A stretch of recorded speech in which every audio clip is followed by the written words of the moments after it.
ঘুটঘুটে অন্ধকার খনিতে ৬৯ দিন, ছিল না খাবার পানি। উজ্জ্বল পৃথিবী আর অন্ধকারের মাঝে ৭০০ মিটার পাথরের দেয়াল। বন্ধুরা, ভাবুন তো, আপনি আর আপনার বন্ধুরা হঠাৎ একটা পাহাড়ের নিচে আটকে গেলেন। নেই কোনো আলো, খাবার, এমনকি খাবার পানি। আর উপর থেকে ৭০০ মিটার পুরো পাথর আপনাদের আর পৃথিবীর মাঝে বাধা হয়ে দাঁড়িয়ে আছে। আপনি কি টিকে থাকতে পারবেন? এটাই হয়েছিল ২০১০ সালে চিলির সান হোসে নামে এক স্বর্ণ ও তামার খনিতে। ৩৩ জন খনি শ্রমিক আটকে ছিলেন টানা ৬৯ দিন, কিন্তু শেষ পর্যন্ত তাদের উদ্ধার করা হয়েছিল জীবন্ত, যা পৃথিবীর ইতিহাসে এক অলৌকিক ঘটনা। চিলি দক্ষিণ আমেরিকার একটি দেশ, যেটি বিশ্বের অন্যতম বড় কপার উৎপাদনকারী রাষ্ট্র। খনি দেশটির অর্থনীতির প্রাণ। সান হোসে খনি ছিল আতাকামা মরুভূমির কাছে, একেবারে পাথুরে ও শুষ্ক জায়গায়। ২০১০ সালের ৫ অগস্ট খনিটিতে সাধারণ দিনের মতো কাজ করছিলেন ৩৩ জন শ্রমিক। হঠাৎ করে বিশাল এক ধস নামে। পাহাড়ের ভেতর থেকে গর্জন শুনে সবাই ছুটে পালাতে চাইলেও তাদের বের হওয়ার রাস্তা সম্পূর্ণভাবে পাথরে বন্ধ হয়ে যায়। শ্রমিকদের জন্য প্রথম ১৭ দিন ছিল ভয়াবহ এক অভিজ্ঞতা। সবাই ভেবেছিলেন কখনোই হয়তো তারা এই খনিটি থেকে আর বের হতে পারবেন না। বেঁচে থাকার অবলম্বন বলতে কিছুই ছিল না। তাদের কাছে ছিল শুধু অন্ধকার আর ছোট্ট একটা জরুরি আশ্রয় কেন্দ্র। জরুরি আশ্রয় কেন্দ্রটিতে খাবার বলতে তেমন কিছুই ছিল না।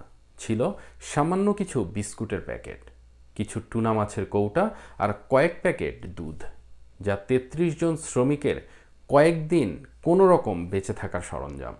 কতদিন এভাবে থাকতে হবে তার কোনো ধারণা ছিল না। আর তাই প্রতিদিন একজন শ্রমিক মাত্র ২টো করে বিস্কুট আর সামান্য টুনা মাছ আর এক চুমুক দুধ খেয়ে কোনো রকম বেঁচে থাকার চেষ্টা করেন। ছিল না বিশুদ্ধ খাবার পানি। মেশিন থেকে বের হওয়া মাইনিং কাজে ব্যবহৃত দূষিত পানি ফিল্টার করে পান করতে হয়েছিল তাদের। ছিল না আলোর কোনো ব্যবস্থা, তাই রাত দিনের হিসেবও তারা হারিয়ে ফেলেছিলেন। তবে সবচেয়ে ভয়ঙ্কর ছিল মানসিক চাপ। কেউ ভেঙে পড়েছিলেন, কাতর হয়েছিলেন মৃত্যু ভয়ে। হয়তো আর কখনোই প্রিয়জনদের প্রিয় মুখগুলো দেখতে পাবেন না। কেউ কেউ আবার সবাইকে সাহস জুগিয়েছেন। এ সময় তাদের নেতা হয়ে দাঁড়ান ফোরম্যান লুইস উরজুয়া, যিনি খাবার ভাগাভাগি থেকে শুরু করে শৃঙ্খলা বজায় রেখেছিলেন সবার মাঝে। খনি ধসে যাওয়ার পরপরই উপরে থাকা লোকজন ভেবেছিলেন কেউ হয়তো আর বেঁচে নেই, কিন্তু পরিবারগুলো হাল ছাড়েনি। দিন রাত খনির সামনে তারা অপেক্ষা করেছিলেন, চেয়েছিলেন সরকার ও আন্তর্জাতিক সাহায্য। ১৭ দিন পর উদ্ধারকর্মীরা একটি ছোট্ট ড্রিল নিচে পাঠাতে সক্ষম হয়। সেখান থেকে একটি চিরকুট উঠে আসে, যেই চিরকুটটিতে লাল কালি দিয়ে লেখা ছিল ইস্তামোস বিয়েন এনিয়ল রিভিউগো লস 33, যার বাংলা অর্থ আমরা আশ্রয় কেন্দ্রে ভালো আছি ৩৩ জনেই। এই মুহূর্তটি শুধু চিলি নয়, পুরো পৃথিবীকে কাঁপিয়ে দিয়েছিল। মনে হয়েছিল এ যেন মৃত মানুষের জীবিত হয়ে ফিরে আসার খবর। এরপর শুরু হয় ৬৯ দিনের কঠিন জীবন।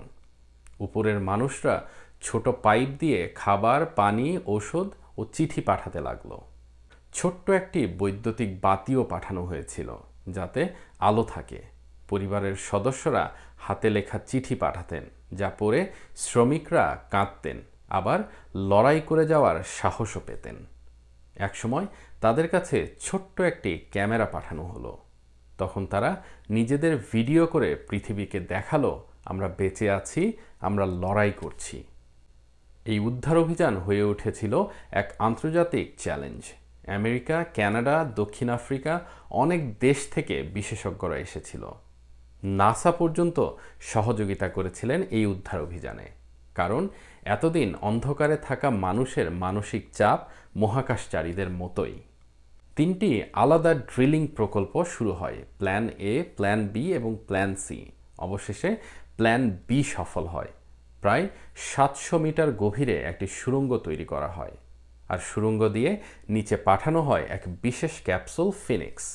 আর এই ক্যাপসুলে করে একজন করে শ্রমিককে উপরে তোলা হবে। বিশ্বজুড়ে কোটি কোটি মানুষ সরাসরি টিভিতে দেখেছিল সেই অলৌকিক উদ্ধার কাজ। প্রথমে উপরে আসেন ফ্লোরেন্সিও অ্যাভালোস নামে এক শ্রমিক। তারপর একে একে ৩৩ জন শ্রমিকই উঠে আসেন। সর্বশেষ উপরে আসেন ফোরম্যান লুইস উরজুয়া, যিনি সবার নেতা হয়ে এই ৬৯ দিন ধরে শৃঙ্খলা বজায় রেখেছিলেন।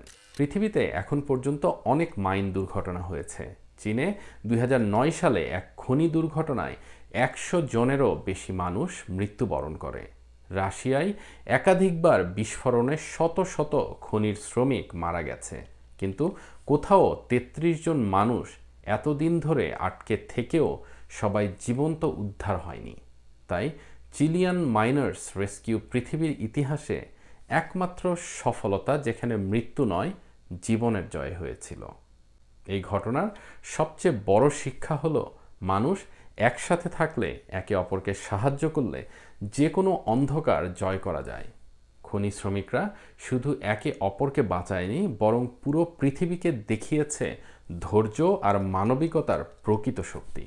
আপনাদের কাছে কি মনে হয়, যদি আপনার জীবনেও এমন পরিস্থিতি আসে, অন্ধকার, অনাহার আর প্রতি মুহূর্তে মৃত্যুর হাতছানি, আপনি কি ৬৯ দিন লড়াই করতে পারবেন? নিচে কমেন্টে আপনার মতামত জানাবেন। পৃথিবীতে ঘটে যাওয়া অসম্ভবকে সম্ভব করা অলৌকিক ঘটনা, নানা দুর্ঘটনা আর বিস্ময়কর খবর জানতে আমার চ্যানেলের ভিডিওগুলো দেখতে পারেন। ধন্যবাদ সবাইকে।